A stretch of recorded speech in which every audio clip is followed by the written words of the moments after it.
Hare Krishna, Hare Krishna. The process of chanting of the holy name by being a sadhaka is a very great science, very beautifully explained by all the acharyas in the line. Just like Chanakya says, the fire, death and disease should be nipped in the bud, he says. Why? If there is a spark of fire in a farm, it is going to burn down the entire barn. Big heap of hay, if you have kept one small spark of fire is enough to burn it all down. So as soon as you see a small spark of fire, you should immediately put it out. Otherwise it will later on become very big. Hare Krishna. You heard me till now? I was telling that the process of sadhana bhakti is a great science explained by the acharyas.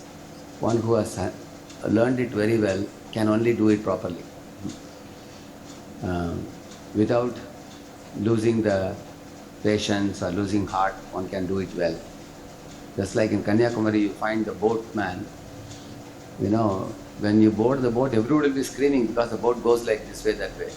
Whereas the boatman has no fear. If it goes like this, he stretches one leg like this. If it goes like this, stretches another leg like this, because he's expert. Similarly, for performing sadhana bhakti also, Prabhupada used this example. One has to become expert to know these details explained by the acharyas. One of the first things I am telling just now, which is fire, death and disease should be nipped in the bud. If there's a small spark of fire in a barn, it will burn down the entire hay which is heaped there. Therefore, as soon as there's a spark of fire, you should put it out. Similarly, debt also. If you take debt from somebody, as soon as possible you should return the amount. Otherwise, sometimes the debt increases so much in its interest that one will not be able to pay back the amount later. One will become bankrupt. You won't be able to pay back. And then one will be behind the bars. Similarly, the disease also, like they say corona, first it comes in the nose, then it comes in the throat, then it goes to lungs. If you are careless, once it goes to lung, then what happens? Very difficult to get it out afterwards, once it comes in. In the same manner, the scriptures describe, while chanting of the holy name, one should not entertain any type of distraction from the outside world to enter into our mind. For that we have to shut the two doors, especially the eyes and the ears. Because once you entertain any thoughts from outside, bring them inside, then you will find that one thought leads to 5 thoughts, 10 thoughts like that. Like for example, if there is a gutter that is stagnated, just touching your house, then the number of mosquitoes will multiply over a period of time. First one mosquito comes to live there, then eventually multiplies, then 5, 10, 50, 100. So material desires also multiply like that. So therefore one should detect them at the early stage and remove them. Just like in a boat, if there is one small hole, it is always better to detect the hole and plug it in the early stage. After a lot of water comes in, it will be too late for you to save the boat. It will get drowned. Same manner with our mind, in the chanting of the holy name, the beginning stage itself you see when the mind is slowly going out somewhere. At that time, curbing the mind is more easy than letting the mind loose long distance. And then afterwards to bring the mind back would be a very tedious task. Just like a rope, when it's a small rope, you can't be hanged. But when the rope becomes longer and longer and longer, you put around your neck and you allow it to become longer, then you will get hanged. You'll be finished. So therefore, in Bhagavad Gita, Krishna wants that external stimuli, when they are impelling you to enter inside and create trouble for you, shut your system in such a manner that don't allow anything to come inside. Now there is another problem. Secondly, this is the first thing. Many of you may think that, oh, I am very smart now, I will not let anything else come from outside. Even if some thought comes to entertain, some sight or sound comes, I will plug my ears, close my eyes, you may be very strict. But then inside the house also sometimes there are mosquitoes. They are troubling you. So to drive them out, you open the door. But while you open to drive out one mosquito, 5 more come in. Correct, huh? It happens like that. So therefore the internal material desires that are stored in the mind from before, previous lifetime or even in this lifetime, and they may be also troubling a sadhaka. That is internal trouble. There is external trouble, there is also internal trouble also. So what to do with them? So they are actually more troublesome than outside also. Therefore one has to not pay any heed. No?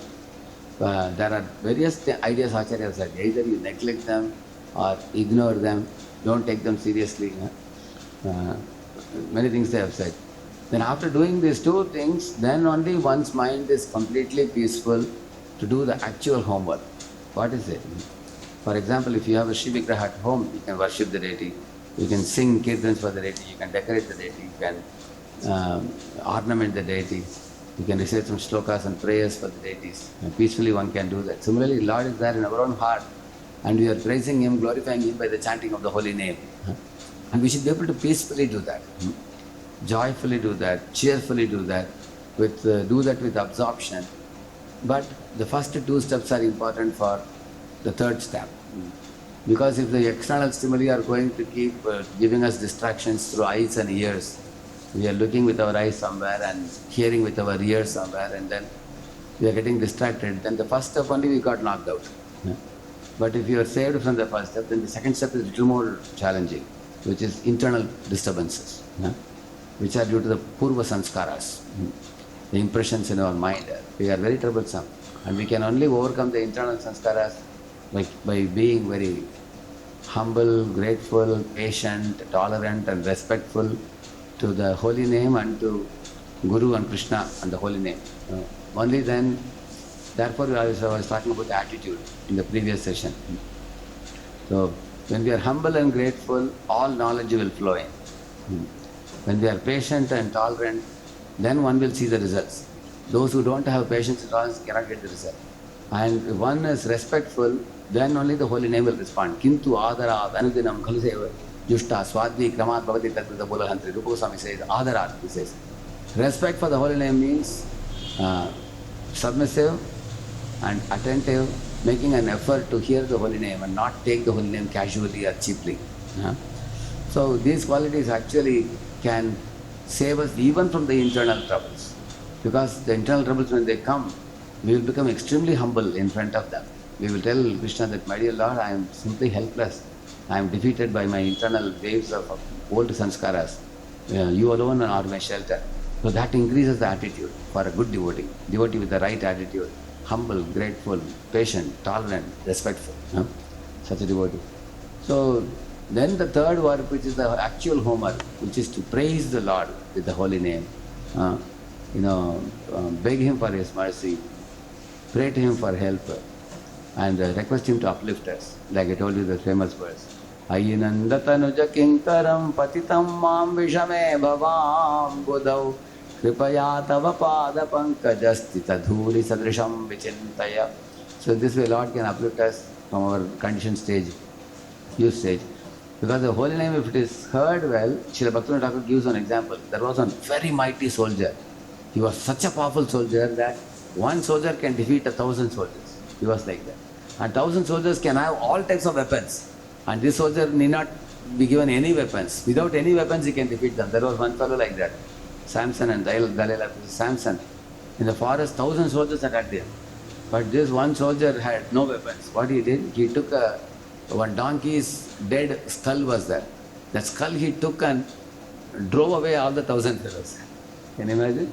Such a mighty warrior. So what is that one soldier? Is a pure name.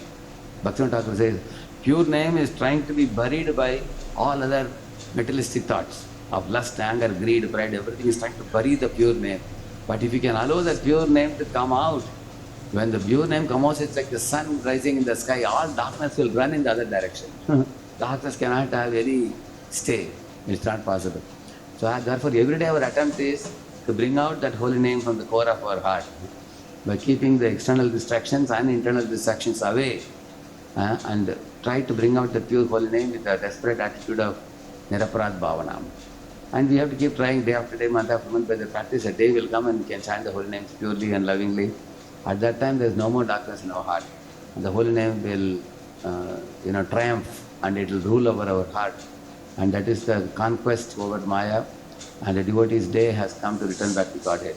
Harinam Prabhu ki.